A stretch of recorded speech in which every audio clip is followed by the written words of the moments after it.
Hey guys, my name is Pushpendra. I came after so long time for the YouTube video, and today I decided that I will regularly continue the video recording for those who is looking for the Android development and iOS development in native programming language. So do not forget to subscribe this channel, and if you have any doubt or question about any of the Android development or iOS development, please comment into the comment box your title, topic, whatever you are looking, and I will prepare the video for that instantly. Every week I'm releasing a very good video about the development, and not only every week, I'm just releasing the shorts also, one minute tips also for entirely, so that everyone can understand how the programming does work and now how the programming become very simple because of AI plus coding. Okay, so I will not speak more about that now. I will prepare a separate introduction video about it, how I am going to help to my YouTubers, how I am going to help my developers who subscribed me. I will prepare a separate video, but today in this video I am going to start with very basic Android tutorial where I will explain what is the infrastructure of Android programming language and how does it work, how the file hierarchy does work into the Android application development. So I will start now with the very basic information, so that, and I know I am also into the development, right? So I have more than 10 plus years experience into the mobile application development, and nowadays things are getting changed very speedily. So I know like 90% of Android developer is still not aware the complete hierarchy of the Gradle file. How does it work and how the things happen into the Gradle file, how it can help you as well as a developer. So let's begin with it. So now here you are able to see I have build.gradle.kts, build.gradle.kts, Proguard rule.pro, gradle.property, gradle-wrapper.properties, libs.version.toml, local.properties, settings.gradle.kts. So first of all, what is KTS? KTS is an extension for Kotlin file. So we have two type of Gradle. One is Groovy Gradle, another is Kotlin DSL Gradle. Now again you have the question, what is DSL? DSL basically domain specific language, which helps you to reduce the programming language code, where you can use some of the shortcut like lambda expression, the view model bindings, all these comes into the DSL. Okay, DSL means domain specific programming language. Now we will move what is build.gradle.kts. Actually I have created this project as a new project. Here this is a default files. Whenever I am creating any new project as Android application, then these file will automatically come into your application. So you have to understand what is this file actually. So build.gradle.kts is a project level Gradle file. Here you can understand libs.plugin.android.application, and then here we are using another plugin.kotlin.android. So here basically we are defining the main dependency of your application. So what is the main dependency? If you understand, the Android application is also a plugin. It's a plugin for building a application over the operating system. Okay, something you are building with the help of Android, which will run on the Android operating system. So this is also a plugin. So whatever the plugin you will, I'm not talking about the libraries. So plugin and libraries both are different thing. Plugins, a instant module, that is called plugin. Dependency which can work for beautifying your application, for completing the specific module of the application. But plugins means this is your complete application is dependent on that. So here Android application, one plugin is there. Kotlin Android is one plugin is there. And what is this libs? Actually previously libs folder was not there. Okay, so now in 2025, now the Android Studio is providing the libs.version.toml for managing the version code for each dependency, each libraries. Now all the version you have to keep over here, the name of the version, the name of the library, and name of the plugin. If you are using any third-party plugin like Firebase or anything, you have to keep it over here. Okay, now come back to the application level build.gradle file, And here you will see not only that, you will see the namespace also. Namespace means the project hierarchy.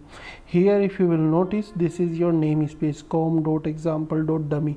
Previously this namespace supposed to be into the Android manifest file, but now in new Android Studio it is coming over here.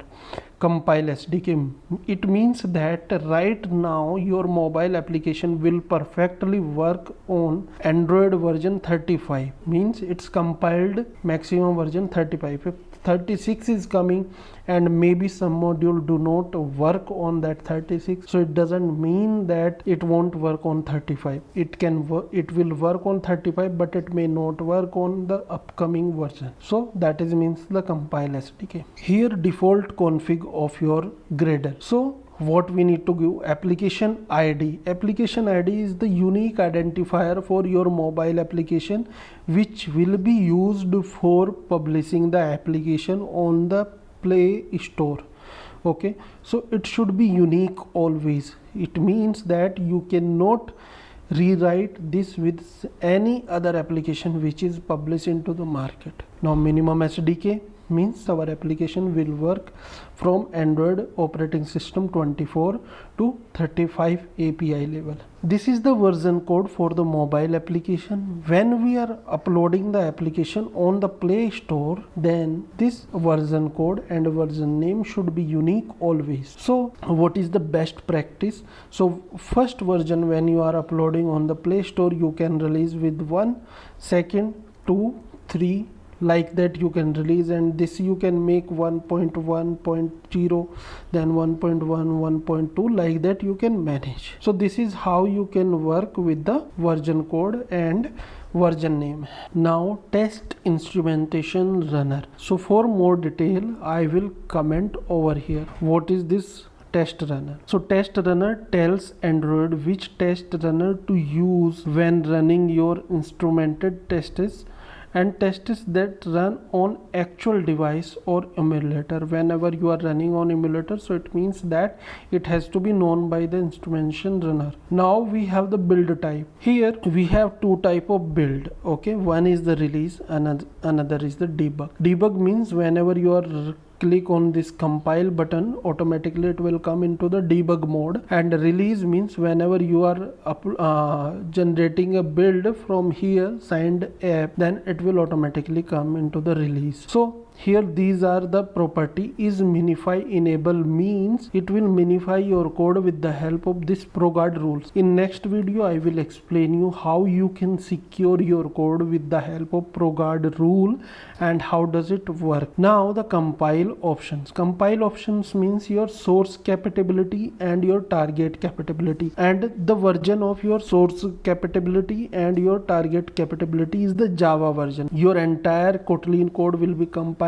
by the Java compiler, that is Java virtual machine. So don't forget that here we have to use the latest Java version which is supportive for that Kotlin programming language version code. So right now if you will see the actual picture, the Java current version is 27, but why the Android is using 11? Because the Kotlin programming language plugin is only supported up to 11 and 17 till now, maximum is 17 till now. Now this Kotlin option, as I told you, that this is virtual machine for running the Java runtime environment. Now we have the build feature. Build feature means in Android application development we have the two things. One is the view binding, another is the data binding. So view binding means we are binding our view with our Kotlin programming language. Here if you will see, this fragment is reflow, and here in that you will see we have assigned the ID, and this is automatically assigned the ID.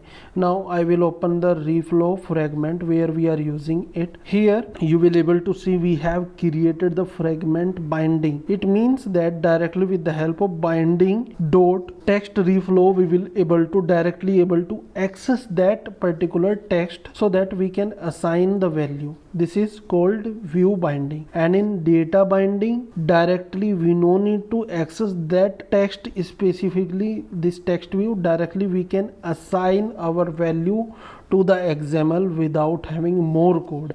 That is called data binding. Okay, in upcoming videos I will tell you how the data binding and view binding works. Now we will go to the Proguard rules. So here, whenever you would like to secure your code, you have to provide all the rules over here about securing the your source file. Okay, in upcoming video I will tell you how to secure your Kotlin files, how to secure your fragment file, everything I will tell you into the upcoming videos. Now we have the Gradle properties. So Gradle property is also a very important factor for your mobile application development, which you need to understand. I will tell you few important values. So here you can store the values which is you are using in your complete project. It can be your global variable or it can be your app level variable. Global variable means which will be used for all other applications, and app level means which you want to be used for these applications only.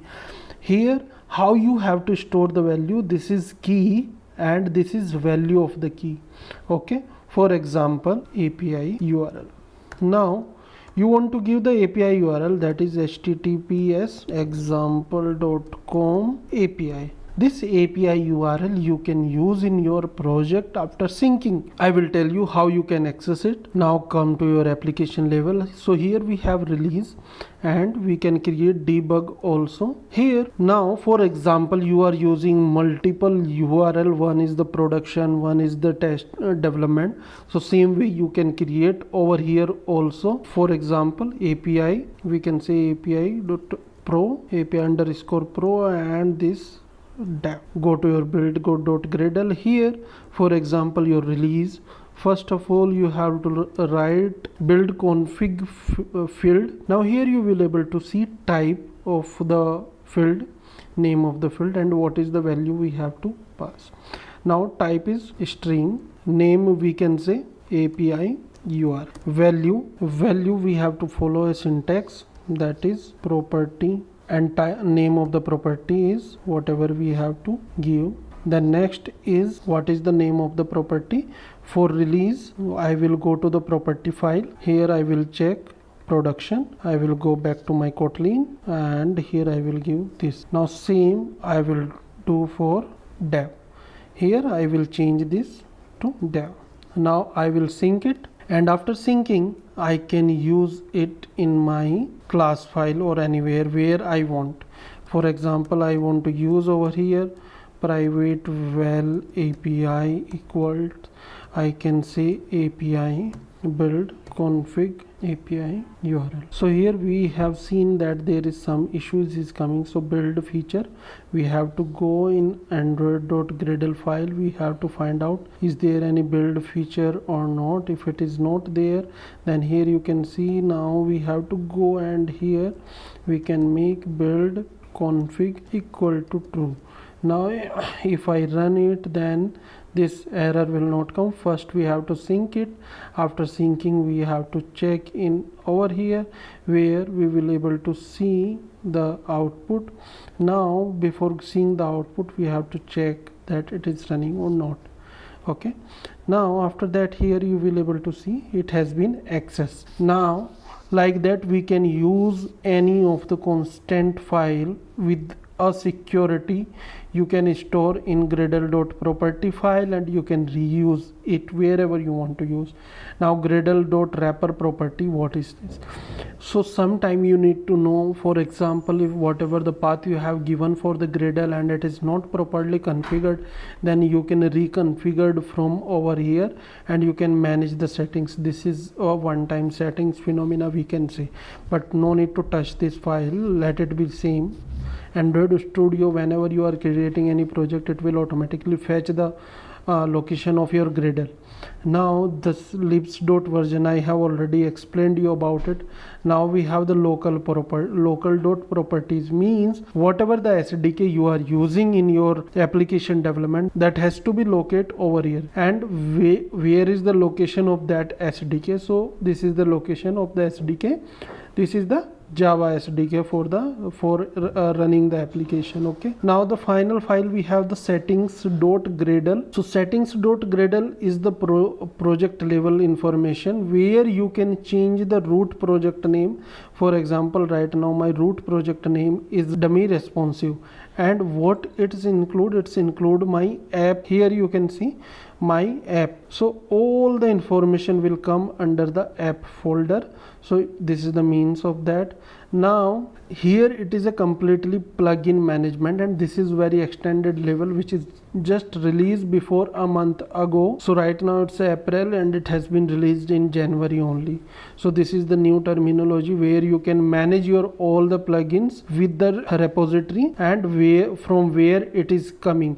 If any plugin is from the Google, so whatever the predefined plugin, for example all the plugin which is under com.android.st, whatever the plugin, it will be used. Whatever the plugins is under com.google.st, it will accept, and same way it will accept all the plugins like string, variable, float, integers, everything from over here. Now if you are using the Maven Central is the like a repository hub where all the third-party libraries will be hosted. So for using those third-party library you have to use the Maven Central. Same way Gradle plugin portal. Right now this Gradle is an extensive one, so because of this management like KTS file management, we have to use the Gradle plugin portal. It means that it will be able to manage our all the plugins. Here you can see in more detail. If you control click, then you will able to see that. Okay, and finally we have the dependency resolution management. If any dependency got failed, then what will be the next scenario for that?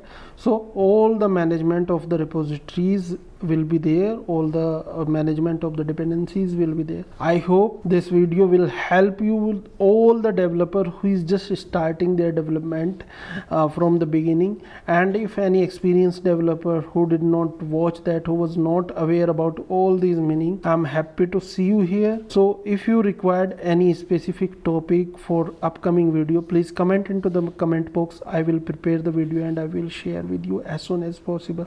Thank you so much. Have a great time. Like, comment, and subscribe.